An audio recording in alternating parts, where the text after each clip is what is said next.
today in shock after the brutal murder of a 2-year-old girl after the infant was viciously attacked and hacked to death several times by the use of a panga.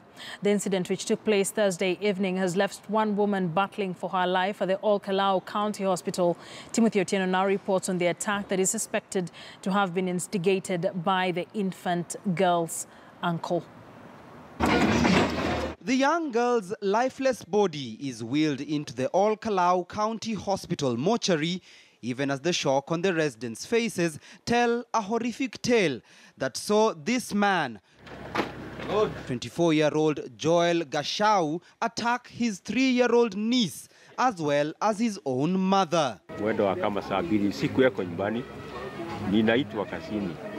Nikirudi nakuta kama kijana yangu amemkatakata mama yake na tena hata ameua mtoto wa dada yake, mtoto mchanga mwenye umri wa miaka 2. Sasa wakati nafika huku, ninaanza kujaribu kuita watu wa kijiji ndio waje wanisaidie, lakini nakuta kama wengine wameshafika mbeleni. Lakini kulikuwa na kazi kubwa, sababu wakati mimi naingia kwa nyumba ilikuwa imefungwa. Kumbe wakati nyumba imefungwa, yeye tayari ameua mtoto.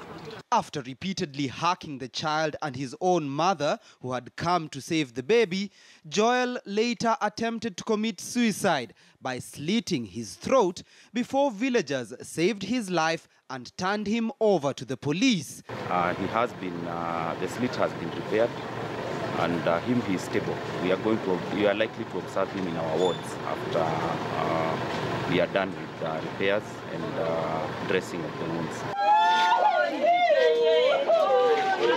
Joel's own mother is now fighting for her life at the Olkalau Hospital, awaiting transfer to the Nakuru Level 5 hospital. Immediately the patient is stabilized. We are going to move the patient to Nakuru for ICU care. No one knows why the 24-year-old, described by his friends and family as a decent, cool and composed, hard-working man, would have attacked his own niece, even as police now plan on taking him for a psychiatric medical assessment before he is officially charged. Timothy Otieno, KTN News.